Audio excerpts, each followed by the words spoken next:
Okay, so നമുക്ക് നമ്മുടെ last ടോപ്പിക്കിലേക്ക് പോവുകയാണ്. That is grantor causality test. Causality എന്ന് പറയുന്നത് one thing causes an effect on another variable. നമ്മൾ കോസാലിറ്റി എന്ന് പറയുന്നത് ഒന്ന് മറ്റൊന്നിന് കാരണമാവുന്നു എന്നുള്ളതാണ്.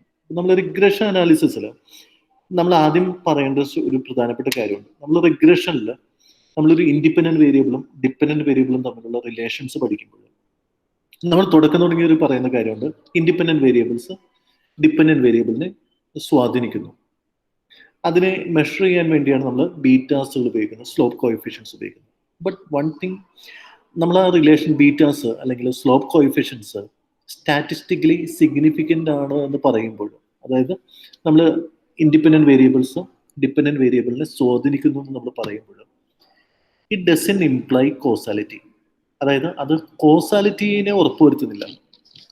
ഉദാഹരണം പറയുകയാണെങ്കിൽ, let me show you one example.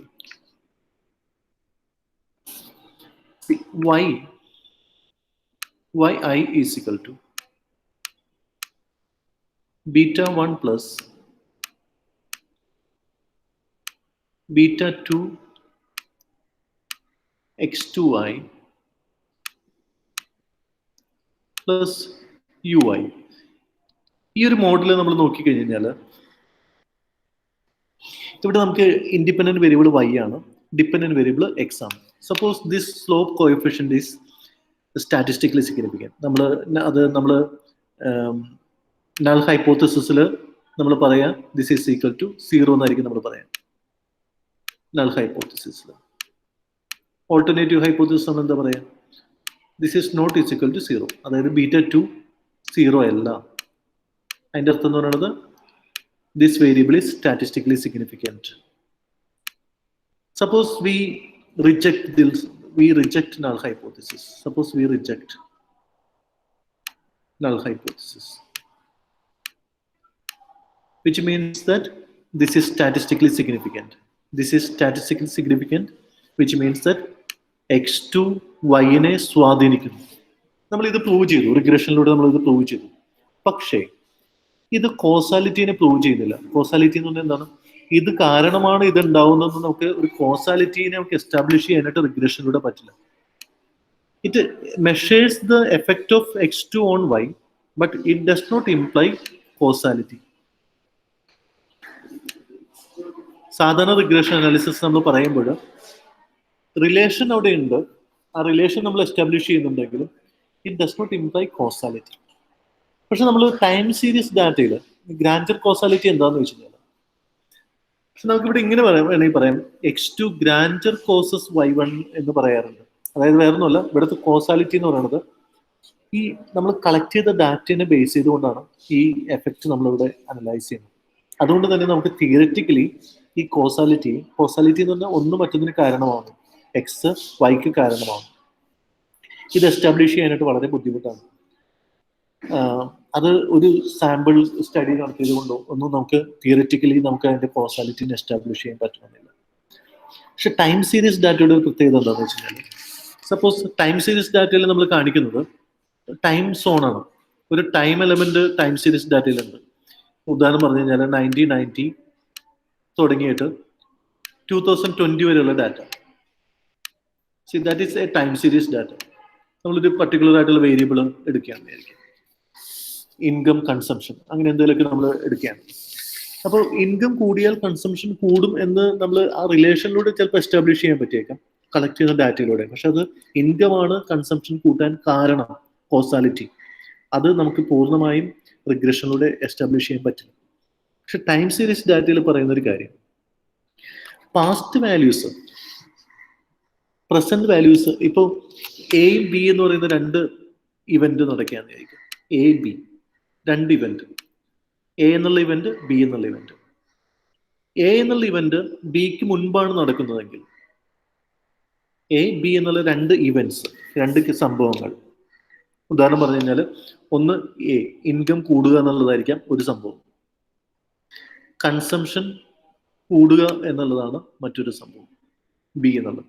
അപ്പൊ ഇൻകം കൂടുക എന്നത് ആദ്യം നടക്കുകയും രണ്ടാമത് കൺസംഷൻ കൂടുക എന്നുള്ള പ്രവർത്തനം നടക്കുകയും ചെയ്താൽ എ ബിയെ സ്വാധീനിക്കാനുള്ള നല്ലൊരു സാധ്യതയുണ്ട്. നേരെ തിരിച്ച് രണ്ടാമത്തെ ഫ്യൂച്ചർ ഇവന്റ്സ് പ്രസന്റ് ഇവന്റ്സിനെ സ്വാധീനിക്കുന്നതിനേക്കാൾ പാസ്റ്റ് ഇവന്റ്സ് പ്രസന്റ് ഇവന്റ്സിനെ സ്വാധീനിക്കാം. അതായത് പാസ്റ്റ് ഇവന്റ്സ്, നേരത്തെ സംഭവിച്ചു പോയ കാര്യങ്ങൾ പ്രസന്റ് ഇവന്റ്സിനെ സ്വാധീനിക്കുവാൻ it may cause, past events may cause present event. കഴിഞ്ഞ കാല വാല്യൂസ് പ്രസന്റിനെ സ്വാധീനിക്കാം, പക്ഷെ ഫ്യൂച്ചർ വാല്യൂസ് പ്രസന്റിനെ സ്വാധീനിക്കാൻ സാധ്യത കുറവാണ് ടൈം സീരീസ് ഡാറ്റ പ്രകാരം നോക്കിക്കഴിഞ്ഞാൽ. അപ്പോൾ അങ്ങനെ നമ്മളിപ്പോൾ ഒരു ഇൻട്രൊഡക്ഷൻ ആണ് ഞാൻ പറയുന്നത്. ഇത്രയേ ഉള്ളൂ. റിഗ്രഷൻ അനാലിസിസ് എന്ന് പറയുന്നത് കോസാലിറ്റിനെ എസ്റ്റാബ്ലിഷ് ചെയ്യുന്നില്ല, റിലേഷൻഷിപ്പ് എസ്റ്റാബ്ലിഷ് ചെയ്യുന്നുണ്ട്, ബട്ട് കോസാലിറ്റി എസ്റ്റാബ്ലിഷ് ചെയ്യുന്നില്ല. അപ്പം നമ്മൾ പഠിക്കാനായിട്ട് പോകുന്നത് എന്താണ് Granger causality. Let's see. Granger കോസാലിറ്റിയുടെ എക്സാമ്പിളിലൂടെയാണ് നമ്മൾ പഠിക്കുക. എക്സാമ്പിൾ ഇങ്ങനെയാണ്. ഒന്ന്, GDP is a function of money supply. ഒന്നാമത്തത്, GDP മണി സപ്ലൈനാൽ സ്വാധീനിക്കപ്പെടുന്നുണ്ടോ? ഞാൻ വേറൊരു ഇതെടുക്കുകയാണ്.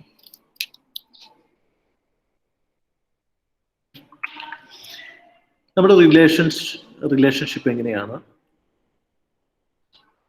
കോസാലിറ്റി എന്ന് പറയുന്നത് കാരണം എന്നുള്ള അർത്ഥത്തിലാണ് നമ്മൾ പറയുന്നത്. അപ്പൊ ഞാൻ രണ്ട് കാര്യങ്ങൾ എടുക്കുകയാണ്, രണ്ട് വേരിയബിൾസ് എടുക്കുകയാണ്. ഒന്ന് GDP, മണി സപ്ലൈ, രണ്ട് വേരിയബിൾ. ഇത് ഏതിനാണ് കാരണമാവുന്നത്? നമുക്ക് കോസാലിറ്റി പറയാൻ പറ്റും. GDP മണി സപ്ലൈനെയാണോ സ്വാധീനിക്കുന്നത്, അതല്ലെങ്കിൽ മണി സപ്ലൈ GDPനെയാണോ സ്വാധീനിക്കുന്നത്, അതല്ലെങ്കിൽ രണ്ടും പരസ്പരം സ്വാധീനിക്കുന്നുണ്ടോ, സൈമൾട്ടേനിയസ് ആണോ, അതല്ലെങ്കിൽ രണ്ടും തമ്മിൽ ഇൻഡിപെൻഡന്റ് ആണോ? അപ്പോൾ ഇത് നമുക്ക് ഗ്രാൻഡർ കോസാലിറ്റി ടെസ്റ്റ് എന്ന് പറയുന്നത്, നമുക്ക് ഇതിനെ ടെസ്റ്റ് ചെയ്യാൻ പറ്റും. ഏതിന് കോസ് ചെയ്യുന്നു, ഏതിന് കാരണമാവുന്നു, ഇതിന്റെ ടെസ്റ്റിനെയാണ് നമ്മൾ ഒന്ന് ഗ്രാൻഡർ കോസാലിറ്റി ടെസ്റ്റ് എന്ന് വിളിക്കുന്നത്, അതല്ലെങ്കിൽ മറ്റൊന്ന് സിംസ് ടെസ്റ്റ് എന്ന് വിളിക്കുന്നത്. രണ്ട് ടെസ്റ്റുകളാണ് ഉള്ളത്. ഈ രണ്ട് ടെസ്റ്റുകളാണ് നമ്മുടെ ടോപ്പിക്കിന്റെ ലാസ്റ്റ് ഭാഗത്ത് വരുന്നത്. So now let's go to the Granger causality. അപ്പോൾ ഒന്ന്, GDP മണി സപ്ലൈനെ സ്വാധീനിക്കുകയാണോ, മണി സപ്ലൈ GDPയെ സ്വാധീനിക്കുകയാണോ? We can test that. അപ്പോൾ ഞാൻ ആദ്യം തന്നെ അതിൻ്റെ ഒരു ഇക്വേഷൻ എഴുതുകയാണ്. ഈ ഇക്വേഷൻ എന്ന് പറയുന്നത് GDP ആണ് ഇവിടുത്തെ ഡിപ്പെൻഡന്റ് വേരിയബിൾ. സോ GDP എന്ന് പറയുന്നത് ഡിപ്പെൻഡന്റ് വേരിയബിൾ ആണ്. ഇവിടെ നോക്കുക, GDP is dependent variable. Independent variables രണ്ടെണ്ണം ഉണ്ട്. ഒന്ന്, മണി സപ്ലൈയുടെ പാസ്റ്റ് വാല്യൂസ്, രണ്ട്, GDPയുടെ പാസ്റ്റ് വാല്യൂസ്. ഞാനത് എഴുതി കാണിക്കാം. So GDP at present time period is a function of, നമ്മൾ ഇതിൽ ഇന്റർസെപ്റ്റ് ഉപയോഗിച്ചിട്ടില്ല, ഇന്റർസെപ്റ്റ് ഇല്ലെങ്കിലും കുഴപ്പമില്ല, sigma I is equal to 1 to n. ഇതെന്താന്ന് ഞാൻ പറഞ്ഞുതരാം. That is money supply T minus I. ഇവിടെ T മൈനസ് 1 ആവാം, T മൈനസ് 2 ആവാം, 3 ആവാം, n നമ്പർ വരെ ആവാം. സോ I എന്ന് പറയുന്നത് ഇവിടുത്തെ ലാഗാണ്. സോ ലാഗ് ഇവിടെ 0 എഴുതിയിട്ടില്ല. 0 എന്ന് പറയുന്നത് പ്രസന്റ് ടൈമാണ്. So this GDP is not a function of present money supply. It is a function of money supply in the previous period, 2 periods before, 3 periods before, 4 periods before. So likewise, it can be n periods before. n കാണിക്കാൻ വേണ്ടിയാണ്, അതാണ് I is equal to 1 to n കാണിച്ചിരിക്കുന്നത്. Plus linear ഫോമുലാണ് sigma J is equal to, ഐക്ക് പകരം ഇവിടെ J ഉപയോഗിക്കുന്നത് മാത്രം. J എന്ന് പറയുന്നത് ഇതേപോലെ 1 to n ആണ്. ലാഗിനെയാണ് നമ്മളിവിടെ J കാണിക്കുന്നത്. അടുത്ത ഇവിടെ നമ്മൾ കാണിക്കുന്നത് GDP. സോ ഇവിടെ നമുക്ക് ആൽഫ, ഇവിടെ ഒരു ഇതുണ്ട്, ഇതിന്റെ ഇന്റർസെപ്റ്റ് ഞാൻ എഴുതിയില്ലായിരുന്നു. ഇതിന്റെ ഇന്റർസെപ്റ്റ് എന്ന് പറയുന്നത് ആൽഫ I ആണ്. അതായത് ഓരോന്നിനും അതിന്റെ ഒരു ഇന്റർസെപ്റ്റ് ഉണ്ടാവും. നമുക്ക് ബീറ്റ എഴുതാം, ആൽഫ എഴുതാം, ഗാമ എഴുതാം, ഡെൽറ്റ എഴുതാം, എന്ത് വേണമെങ്കിലും എഴുതാം. പക്ഷെ ഞാൻ അത് എഴുതാൻ പറ്റുമായിരുന്നു, സിഗ്മ. അപ്പൊ ഇത് ആക്ച്വലി ഇത് എന്താന്ന് വെച്ച് കഴിഞ്ഞാൽ, നമുക്ക് alpha 1 MT minus 1 plus alpha 2 MT minus 2 plus alpha 3 MT minus 3, മൂന്നാണ് n എങ്കിൽ നമുക്കത് അതിനെ ഒറ്റ ഫോമിൽ എഴുതി കാണിച്ചിരിക്കുന്നത്. Suppose if lag is 1, lag is 3, lag 3 ആണെങ്കിൽ ഇവിടെ എനിക്ക് എങ്ങനെ എഴുതാൻ പറ്റുമെന്ന് വെച്ച് കഴിഞ്ഞാൽ ദാറ്റ് ഈസ് n ഈസ് 3. ഇപ്പം എനിക്ക് ഇങ്ങനെ എഴുതാം ആൽഫ 1 mt മൈനസ് 1 എഴുതാം പ്ലസ് ആൽഫ 2, കാരണം എന്താണ് ലാഗ് 3 ആണ്, അപ്പോൾ 3 കാണിക്കാൻ വേണ്ടിയാണ് alpha 2 mt minus 2. C I എന്ന് പറയുന്നത് 3 വരെ ആവാം, 1 തുടങ്ങി 3 വരെ ആവാം, അങ്ങനെ ഞാൻ അസ്യൂം ചെയ്യുകയാണെങ്കിൽ plus alpha 3 mt minus 3. C അപ്പം ഞാൻ n 3 ആയിട്ട് അസ്യൂം ചെയ്യുകയാണെങ്കിൽ എനിക്ക് ഇങ്ങനെ എഴുതാം, ഈ ഇക്വേഷനെ എലാബറേറ്റ് ചെയ്തതെന്നുണ്ടെങ്കിൽ എനിക്ക് ഇങ്ങനെ എഴുതാം. ഇതെല്ലാം കൂടി സിഗ്മയാണ് അല്ലേ, സോ ഇതെല്ലാം കൂടി സം ചെയ്യുന്നതാണ് എന്ത് സിഗ്മ ഐ ഈസിക്കൽ ടു, കാരണം ഐ എന്ന് പറയുന്നതാണ് ഈ 1 2 3 എന്ന് പറയുന്നത്. ഐ എന്ന് പറയുന്നത് ഈസിക്കൽ ടു എൻ്റെ ഈ കേസിലാണെങ്കിൽ 1 2 3 ആണ്, alpha I mt minus I. ഈ എഴുതിയിരിക്കുന്ന ഇക്വേഷൻസിന് മുഴുവൻ എനിക്ക് ഒറ്റ ടേമിൽ ഉപയോഗിക്കാനായിട്ടാണ് ഞാൻ ഈ ടേം ഉപയോഗിച്ചിരിക്കുന്നത്. So that is this term. അതുപോലെ എനിക്ക് ഇവിടെ നോക്കാം, ഇവിടെ ബീറ്റ ജെ എന്ന് എഴുതുന്നതായിട്ട് വരും, സ്കിപ്പ് ചെയ്തു. Then G D P T minus J, this is the lag plus error time that is U T. ഈ ഒരു ഇക്വേഷൻ നിങ്ങൾ നോക്കിക്കഴിഞ്ഞാൽ ഈ ഇക്വേഷനിൽ ജി ഡി പി ആണ് dependent variable, G D P. അപ്പോൾ നമ്മൾ ഈ ഒരു കാര്യമാണ് ഇപ്പോൾ നമ്മൾ ഇവിടെ എടുക്കാം. G D P dependent variable, money supply G D പിനെ കോസ് ചെയ്യുന്നുണ്ടോ? ഇവിടെ എന്തൊക്കെയാണ് ഇൻഡിപെൻഡന്റ് വേരിയബിൾ ആയിട്ട് വന്നിരിക്കുന്നത്? ഇൻഡിപെൻഡന്റ് വേരിയബിൾ ആയിട്ട് വന്നിരിക്കുന്ന ഒന്ന് മണി സപ്ലൈയുടെ പാസ്റ്റ് വാല്യൂസ്, 1 പീരീഡ് വാല്യൂ തുടങ്ങി n പീരീഡ് വാല്യൂ വരെ. ജി ഡി പിയുടെ തന്നെ ഇതിൻ്റെ തന്നെ പാസ്റ്റ് വാല്യൂസ്. അപ്പോൾ ഇത് ഓട്ടോ റിഗ്രസീവ് മോഡലായി, കാരണം ഡിപ്പെൻഡന്റ് വേരിയബിളിന്റെ തന്നെ പാസ്റ്റ് വാല്യൂസ് ആണ് ഇൻഡിപെൻഡന്റ് വേരിയബിൾ ആയിട്ട് വന്നിരിക്കുന്നത്. അങ്ങനെയാണെങ്കിൽ നമ്മൾ ആ മോഡലിനെ എന്ത് വിളിക്കും? Auto regressive model. ഇവിടെയും നമുക്ക് ഇതൊരു ഡിസ്ട്രിബ്യൂട്ടഡ് ലാഗ് മോഡൽ എന്ന് വിളിക്കാം, കാരണം ഡിപ്പെൻഡന്റ് വേരിയബിളിന്റെ അതിൻ്റെ തന്നെ പാസ്റ്റ് വാല്യൂസ് ഇവിടെ ഈ മോഡലിൽ വന്നിട്ടുണ്ട്. So this is auto regressive and distributed lag. Okay, now if it is 0 we can definitely call it as distributed lag model. ഇനി നേരെ തിരിച്ച് ഈ റിലേഷൻ ആണ് എനിക്ക് കാണിക്കേണ്ടതെങ്കിലോ, ഈ റിലേഷൻ ആണ് കാണിക്കേണ്ടതെങ്കിൽ ഞാൻ ഇതിനെ ഇക്വേഷൻ 1 എന്ന് വിളിക്കുകയാണ്. This is equation 1.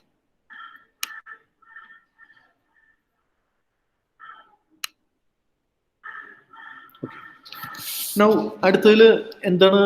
G D P money സപ്ലൈനെ സ്വാധീനിക്കുന്നു. അങ്ങനെയാണെങ്കിൽ മണി സപ്ലൈ ആണ് നമ്മുടെ എന്ത് ഡിപ്പെൻഡന്റ് വേരിയബിൾ എന്ന് പറയുന്നത്. So money supply in current period is equal to ഈ പറഞ്ഞ പോലെ sigma C I is equal to 1 to n. ഇവിടെ ഞാൻ ഗാമ ഐ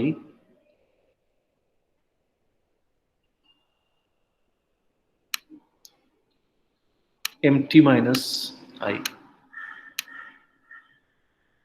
പ്ലസ്, അതായത് എമ്മിന്റെ തന്നെ പാസ്റ്റ് വാല്യൂസിനാൽ സ്വാധീനിക്കപ്പെടുന്നു. മണി സപ്ലൈയുടെ പാസ്റ്റ് വാല്യൂസിനാൽ തന്നെ സ്വാധീനിക്കപ്പെടുന്നു. Plus sigma J is equal to 1 to n or m. നമുക്ക് m എന്നിടാം, ഇവിടെ m എന്നാക്കിക്കോളൂ, ഇവിടെ n ഉപയോഗിച്ചുകൊണ്ട് m ആക്കാം. That is delta J. നമ്മൾ പിന്നെ എടുക്കുന്നത് ജി ഡി പി സ്വാധീനിക്കുന്നുണ്ടെന്നാണ്. ഇതാണ് നമ്മൾ നോക്കുന്നത്. G D P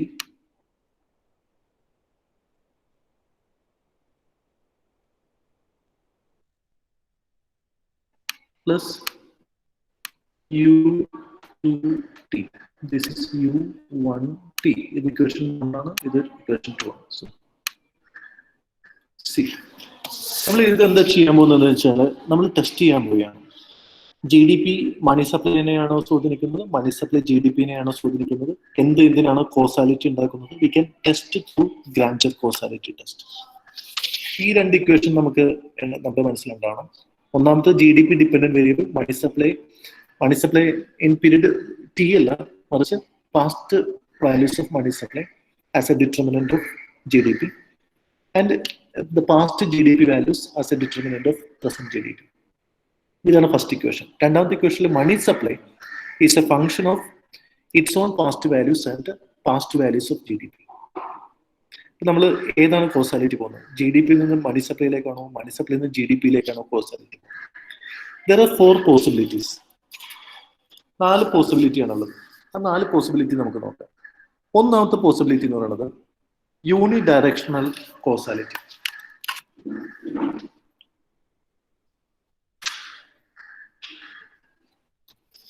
So first possibility is unidirectional.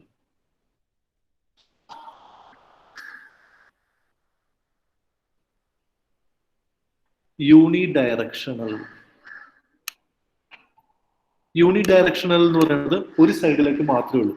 Suppose രണ്ട് രീതിയിലാവാം. ഒന്ന് ജി ഡി പിയിൽ നിന്ന് മണി സപ്ലൈയിലേക്ക് മാത്രമാണ് കോസാലിറ്റി ഉള്ളതെങ്കിൽ ഇവിടെ എന്തായിരിക്കും ഇക്വേഷനിൽ സംഭവിക്കാന്ന് വെച്ചാൽ, ഈ രണ്ട് ഇക്വേഷനിൽ സംഭവിക്കാന്ന് എന്താണ്, ജി ഡി പിയിൽ നിന്ന് മണി സപ്ലൈയിലേക്ക് മാത്രമാണ് കോസാലിറ്റി. അങ്ങനെയാണെങ്കിൽ അതിന്റെ അർത്ഥം എന്ന് പറയുന്നത് ഈ രണ്ട് ഇക്വേഷൻ നോക്കിക്കഴിഞ്ഞാൽ ഇത് these values will be positive. That means it is statistically significant, not equal to 0. That is, it is statistically significant. അതിന്റെ അർത്ഥം എന്താണ്? ജി ഡി പി മണി സപ്ലൈനെ സ്വാധീനിക്കുന്നു. ജി ഡി പി മണി സപ്ലൈനെ സ്വാധീനിക്കുന്നു. നേരെ തിരിച്ച് റിലേഷൻ പാടില്ല. മണി സപ്ലൈ ജി ഡി പിനെ സ്വാധീനിക്കാൻ പാടില്ല. അതിന്റെ അർത്ഥം എന്ന് പറഞ്ഞാൽ ആൽഫ ഐയുടെ സിഗ്മ എല്ലാം 0 ആയിരിക്കും. അപ്പോൾ ഒന്ന് ഇവിടെ നമുക്ക് ഇവിടെ ഈ യൂണി ഡയറക്ഷണൽ റിലേഷൻ നമ്മൾ നോക്കുകയാണെങ്കിൽ ഒന്നാമത്തെ റിലേഷൻ എങ്ങനെ നമുക്ക് എഴുതാം?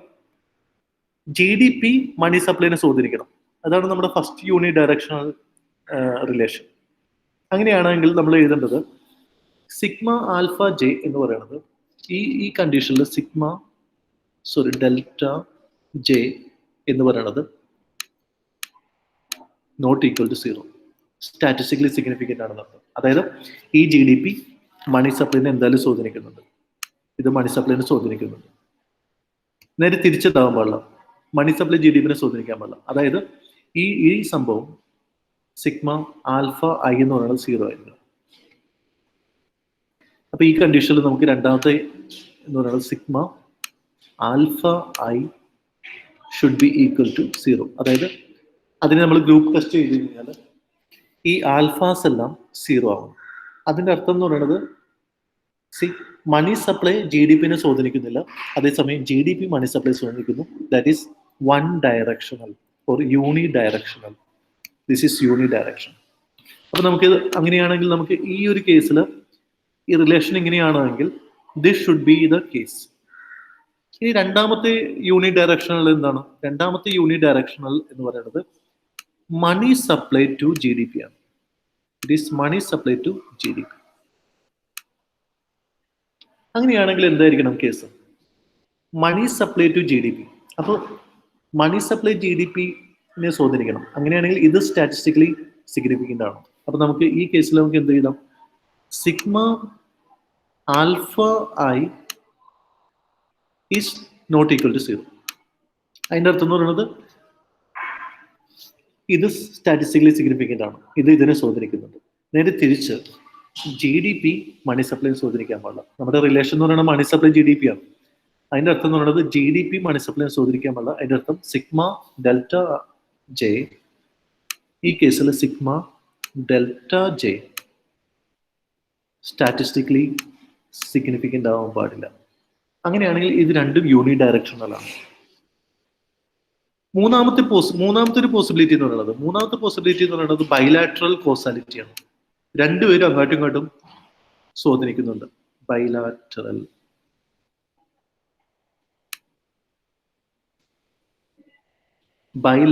Causality.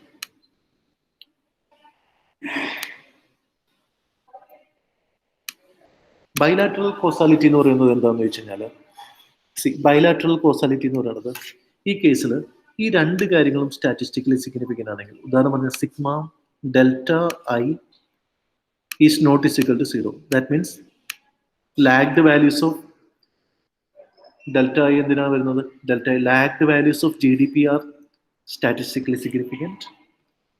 Then delta alpha I not equal to 0. അതിൻ്റെ അർത്ഥം എന്ന് പറയുന്നത് lagged values of money supply are also statistically significant. അതിൻ്റെ അർത്ഥം എന്ന് പറഞ്ഞാൽ ഇത് മണി സപ്ലൈ GDP-നെ സ്വാധീനിക്കുന്നുണ്ട്, GDP മണി സപ്ലൈനെ സ്വാധീനിക്കുന്നുണ്ട്, ഈ രണ്ട് ഇക്വേഷൻസിൽ. അതിൻ്റെ അർത്ഥം എന്ന് പറയുന്നത് there is bilateral causality. This is the case of bilateral causality. Suppose one more possibility is, another possibility is independence. 4 പോസിബിലിറ്റിയാണ് നമുക്ക് ഇവിടെ ഉള്ളത്. ഇൻഡിപെൻഡൻസ് എന്ന് പറയുന്നത് ഈ രണ്ട് കാര്യങ്ങളും 0 ആണെന്ന് വിചാരിക്കാം. That is sigma alpha I is equal to 0. അതായത് ഈ ആൽഫ എന്ന് പറയുന്നത് lagged values of money supply ആണ്, അത് 0 ആണ്. അപ്പോൾ ഇതിനെ സ്വാധീനിക്കുന്നില്ല, ഇത് 0 ആണെങ്കിൽ. രണ്ടാമത്തെ പോസിബിലിറ്റി എന്താണ്? Sigma delta J is equal to 0. അതായത് അതിൻ്റെ അർത്ഥം എന്ന് പറയുന്നത് രണ്ടും 0 ആണ്. അതിൻ്റെ അർത്ഥം എന്ന് പറയുന്നത് GDP മണി സപ്ലൈനെ സ്വാധീനിക്കുന്നില്ല, മണി സപ്ലൈ GDP-നെ സ്വാധീനിക്കുന്നില്ല. So there is independence between money supply and GDP. There is no causality between money supply and GDP. That means money supply and GDP are independent. ഇവിടെയാണെങ്കിൽ നേരെ തിരിച്ച് money supply and GDP are bilaterally, there is a bilateral causality. അതിൻ്റെ അർത്ഥം എന്ന് പറയുന്നത് one determines the other determines the preceding one. So this is bilateral causality. Money supply causes GDP, GDP causes money supply. Here there is no causality. Money supply and GDP are totally different. Here unidirectional, GDP to money supply, and in this case money supply to GDP. So there are 4 possibilities of causality here. One is two of them are unidirectional causality, one is bilateral causality, and the last one is independence. So in regression analysis, we cannot establish causality, but in time series analysis, when past values are most likely to cause a present event, not the future events are likely to cause the present event.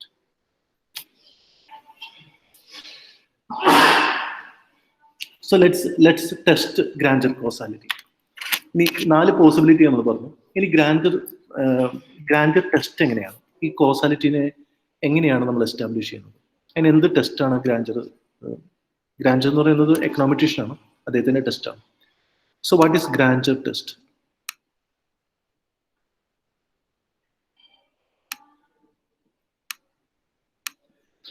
Grantor test എന്ന് പറയുന്നത് അതിന്റെ സ്റ്റെപ്പുകൾ നമുക്ക് നോക്കാം. എന്തൊക്കെയാണ് അതിന്റെ steps? ഒന്നാമത്തെ step എന്ന് പറയുന്നത്, ഫസ്റ്റ് സ്റ്റെപ്പ് എന്ന് പറയുന്നത്, നമ്മൾ ഈ ഇക്വേഷനിൽ നമ്മൾ ആദ്യം തന്നെ നമ്മൾ GDP കോസസ് മണി സപ്ലൈ എന്നുള്ള ഇക്വേഷൻ എടുക്കുകയാണ്. സോ ഇതാണ് നമ്മുടെ സ്റ്റെപ്സ്. ഗ്രാൻഡർ ടെസ്റ്റിന്റെ സ്റ്റെപ്സ് ഇതാണ്. ഈ 2 ഇക്വേഷൻ നമ്മൾ പറഞ്ഞത്. ഒന്നാമത്തേല് 4 പോസിബിലിറ്റീസ് പറഞ്ഞു. ഇനി എന്താ ചെയ്യുന്നത്? നമ്മൾ GDP-നെ ആദ്യത്തെ ടെസ്റ്റ് നമ്മൾ നടത്തുന്ന GDP-നെ എല്ലാ ലാഗ്ഡ് വാല്യൂസ് ഓഫ് GDP-യും വെച്ചിട്ട് നമ്മൾ റിഗ്രസ് ചെയ്യും. ഫസ്റ്റ് സ്റ്റെപ്പ് ഇതാണ്. Regress GDP on its lagged values.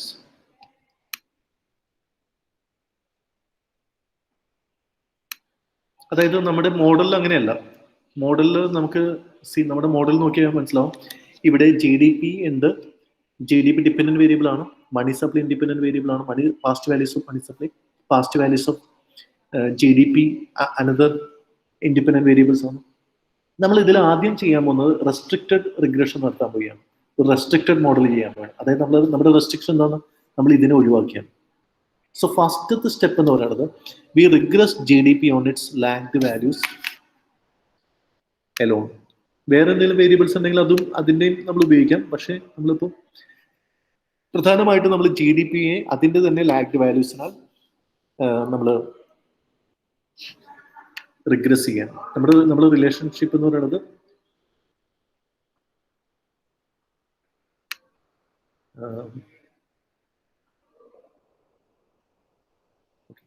so the regress GDP on its lagged value. അപ്പം നമുക്ക് കിട്ടാൻ പോകുന്നത് എന്ന് പറയുന്നത് restricted model. This is restricted model. നമ്മൾ അവിടെ ഒരു റെസ്ട്രിക്ഷൻ നടത്തിയാണ്. എന്താണ് നമ്മുടെ റെസ്ട്രിക്ഷൻ? നമ്മുടെ റെസ്ട്രിക്ഷൻ എന്ന് പറയുന്നത് നമ്മൾ മണി സപ്ലൈനെ എടുത്തങ്ങോട്ട് മാറ്റി, മണി സപ്ലൈയുടെ ലാഗ്ഡ് വാല്യൂസിനെ മാറ്റി. സോ നമുക്ക് ഈ മോഡൽ നമ്മൾ റിഗ്രസ് ചെയ്ത് കഴിയുമ്പോൾ നമുക്കൊരു റെസിഡ്യുവൽ സം ഓഫ് സ്ക്വയർ കിട്ടും.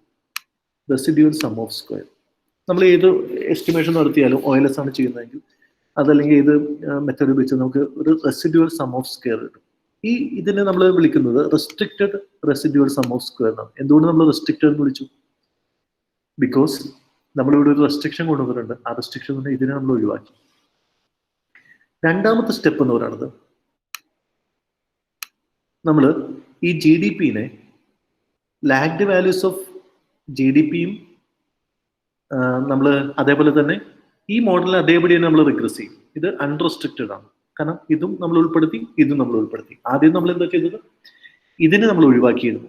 അപ്പോൾ അതാണ് നമ്മൾ റെസ്ട്രിക്ഷൻ കൊണ്ടുവന്നത്. ഇതിനെ നമ്മൾ ഒഴിവാക്കി, ഇത് വെച്ച് മാത്രമാണ് നമ്മൾ റിഗ്രസ് ചെയ്തത്. രണ്ടാമത്തെ സ്റ്റെപ്പ് എന്ന് പറയുന്നത് നമ്മൾ ഇത് ഫുൾ ഉൾപ്പെടുത്തിക്കൊണ്ടുള്ള മണി സപ്ലൈയുടെ ലാഗ്ഡ് വാല്യൂസ് കൂടി ഉൾപ്പെടുത്തിക്കൊണ്ടുള്ള ഒരു റിഗ്രഷൻ. അപ്പോൾ നമ്മൾ അതിന് നമ്മൾ അൺറെസ്ട്രിക്റ്റഡ് മോഡൽ എന്നാണ് വിളിക്കുക. അപ്പോൾ അതിൽ നിന്ന് നമുക്കൊരു എന്ത് കിട്ടും? റെസിഡ്യുവൽ സം ഓഫ് സ്ക്വയർ കിട്ടും. അത് അൺറെസ്ട്രിക്റ്റഡ് ആണ്. ഇനി മൂന്നാമത് നമ്മൾ ചെയ്യാനായിട്ട് ഉദ്ദേശിക്കുന്നത് ഇത് നമ്മളൊരു ഹൈപ്പോത്തിസിസ് കൊണ്ടുവരികയാണ്. നമ്മൾ F ടെസ്റ്റ് ആണ് നമ്മൾ ഇനി ചെയ്യാൻ പോകുന്നത്. F ടെസ്റ്റ് നമ്മളൊരു ഗ്രൂപ്പ് F ടെസ്റ്റ് നമ്മൾ പഠിച്ചിട്ടുണ്ട്.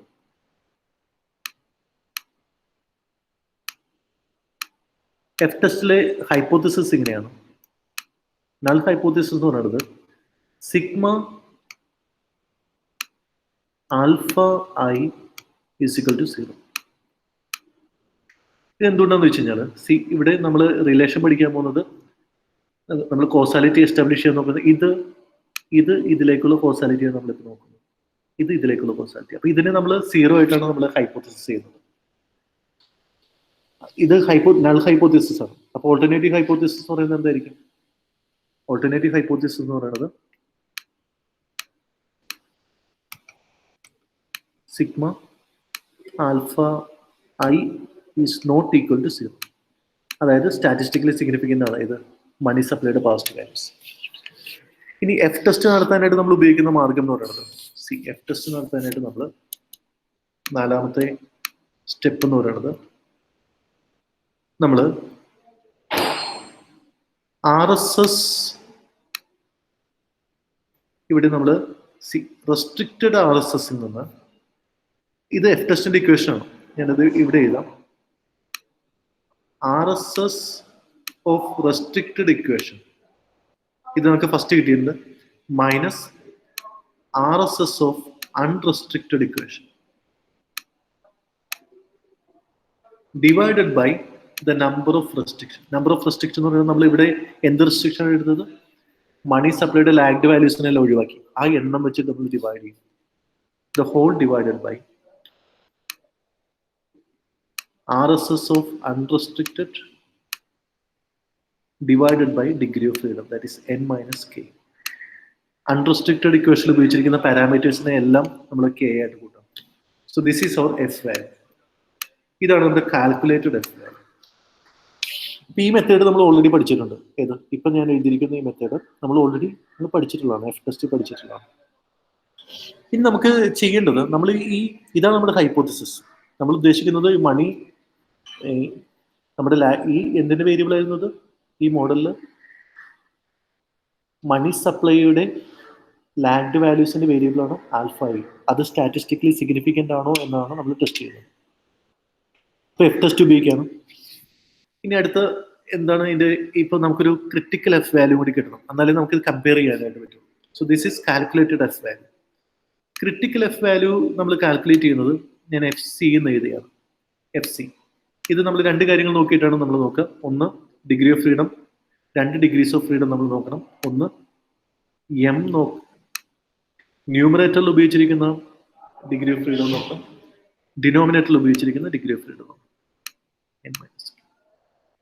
പിന്നെ നമ്മൾ ലെവൽ ഓഫ് സിഗ്നിഫിക്കൻസ്, ഇത്രയും കാര്യങ്ങൾ നമ്മൾ നോക്കിയിട്ടാണ് എഫ് സി കാൽക്കുലേറ്റ് ചെയ്യുന്നത്. ഇത് ടേബിളിൽ നിന്നാണ് കാൽക്കുലേറ്റ് ചെയ്യുന്നത്. എഫ് ഡിസ്ട്രിബ്യൂഷൻ ടേബിളിൽ നിന്നാണ് നമ്മൾ എഫ് സി കാൽക്കുലേറ്റ് ചെയ്യുന്നത്. ഈ മൂന്ന് ഇൻഫർമേഷൻ അതിൻ്റെ അകത്ത് വേണം. Then we compare F with FC. If F is greater than FC, if F is greater than FC, F എന്ന് പറയുന്നത് നമ്മുടെ calculated F value which is greater than critical F value, then we reject null hypothesis. We reject null hypothesis, which means that money supply, in our example, money supply causes GDP.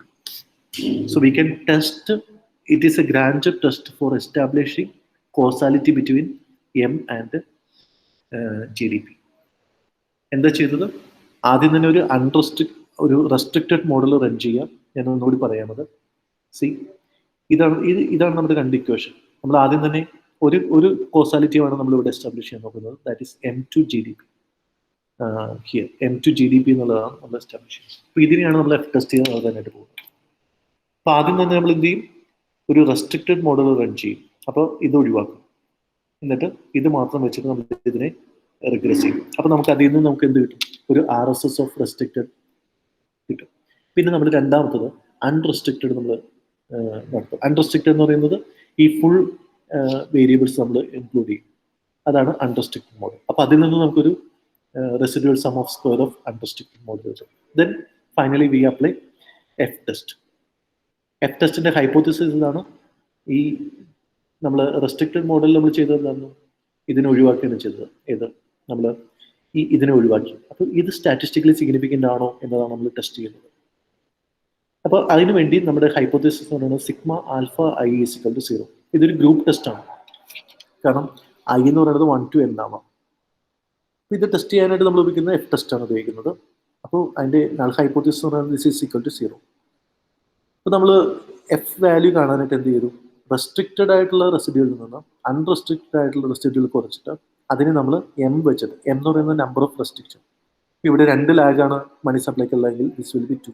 അതിനെയാണ് നമ്മൾ ഒഴിവാക്കിയിരിക്കുന്നത്. എത്ര ലാഗുകൾ നമ്മൾ ഒഴിവാക്കി money സപ്ലൈയുടെ? That number is M. And last one എന്ന് പറയുന്നത് എന്താണ്? നമ്മളിവിടെ അൺറെസ്ട്രിക്റ്റഡ് മോഡൽ, ഡിനോമിനേറ്റർ എന്ന് പറയുന്നത് അൺറെസ്ട്രിക്റ്റഡ് മോഡലിന്റെ residual sum of square divided by n-k. ഇവിടെ n-k എന്ന് പറയുന്നത് ഡിഗ്രി ഓഫ് ഫ്രീഡം ആണ്. സാമ്പിൾ സൈസിൽ നിന്ന് ഈ മോഡൽ റൺ ചെയ്തപ്പോഴുള്ള എല്ലാ പാരാമീറ്റേഴ്സിന്റെ എണ്ണം നമ്മൾ കുറച്ച് ചെയ്യുമ്പോൾ നമുക്ക് ഡിഗ്രി ഓഫ് ഫ്രീഡം കിട്ടും. അതിൽ കോൺസ്റ്റന്റ് ഉണ്ടെങ്കിൽ കോൺസ്റ്റന്റ് ഉൾപ്പെടെ വരും ഈ മോഡൽ. പക്ഷെ നമ്മുടെ മോഡൽ കോൺസ്റ്റന്റ് ഇല്ലാത്തതുകൊണ്ട് കെയുടെ എണ്ണം എന്ന് പറയുന്നത് ഐൻ്റെയും അതേപോലെ തന്നെ ജെയുടെയും എണ്ണത്തിനെ ആശ്രയിച്ചിരിക്കും. സോ എഫ് വാല്യൂവിനെ നമ്മൾ എഫ് സി വാല്യൂമായി കമ്പയർ ചെയ്യും. If our F value, F statistic is greater than critical F value, then we reject null hypothesis, which means that money supply influences, causes our GDP. This is the steps in Granger causality. Now finally, നമ്മൾ SIM test എന്ന് പറയുന്ന ഒരു test കൂടിയുണ്ട്. ലാസ്റ്റത്തെ ടോപ്പിക്കാണ്. This is SIM test. SIM ടെസ്റ്റിന്റെ പ്രത്യേകത എന്താണെന്ന് വെച്ച് കഴിഞ്ഞാൽ ഇവിടെ നമ്മൾ GDP എന്നൊക്കെ പറയുന്നതിന് വരെ നമ്മൾ XY എന്നുള്ള വാല്യൂസ് ആണ് ഉപയോഗിച്ചിരിക്കുന്നത്. ക്രിസ്റ്റഫർ സിംസ് എന്ന് പറയുന്ന ഒരു എക്കണോമെട്രീഷ്യനാണ്. ഇതിന്റെ അർത്ഥം എന്ന് പറയുന്നത് നമ്മൾ നേരത്തെ പറഞ്ഞ പോലെ future cannot cause the present എന്നുള്ള ഒരു ഹൈപ്പോത്തസിസിനെ വെച്ചുകൊണ്ടാണ് അദ്ദേഹം ഇതിനെ എക്സ്പ്ലെയിൻ ചെയ്യുന്നത്. ഈ ഇദ്ദേഹത്തിന്റെ മോഡല് നമ്മൾ നേരത്തെ പറഞ്ഞ അതേ മോഡൽ തന്നെ, പക്ഷെ അതിലേക്ക് അദ്ദേഹം ഒരു കാര്യം കൂടി ആഡ് ചെയ്യുന്നുണ്ട്. Y is a function of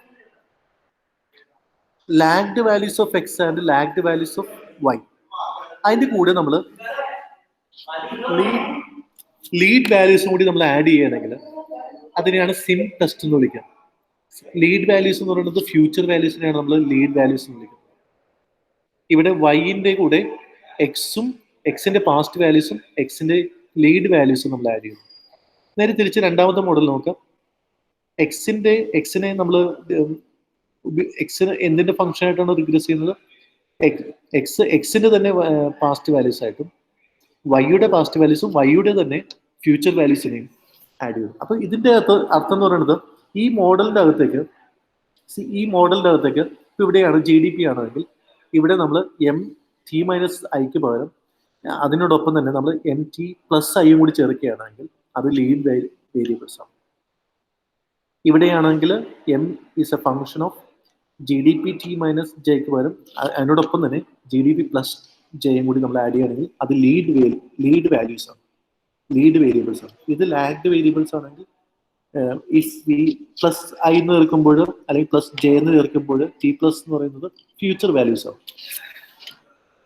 ഇനി നമ്മളതിനെ ഇനി ഇവിടെ എന്താ ചെയ്യാന്ന് വെച്ച് കഴിഞ്ഞാൽ ഈ പറഞ്ഞ പോലെ തന്നെ നമ്മൾ നേരത്തെ ചെയ്ത അതേ സ്റ്റെപ്പ് തന്നെയാണ് ചെയ്യുന്നത്. ലീഡ് വാല്യൂസ് ഉപയോഗിക്കുന്നത്.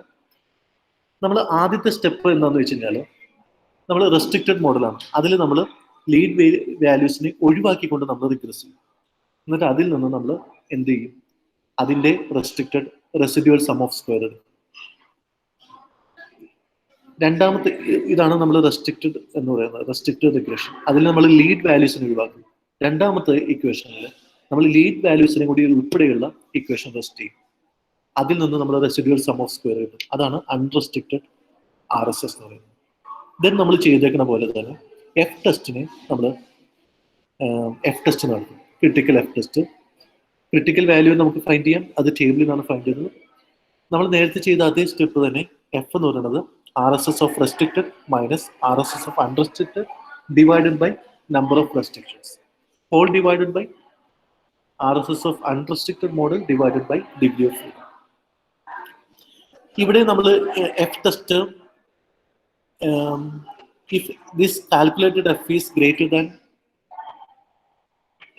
our critical F value, then we can conclude that Y causes X. അതായത് past values present values, future values present വാല്യൂസിനെ സ്വാധീനിക്കുന്നുണ്ടെങ്കിൽ അവിടെ ഒരു ബൈലാറ്ററൽ കോസാലിറ്റി ഉണ്ടെന്ന് എസ്റ്റാബ്ലിഷ് ചെയ്യാനായിട്ട് പറ്റും.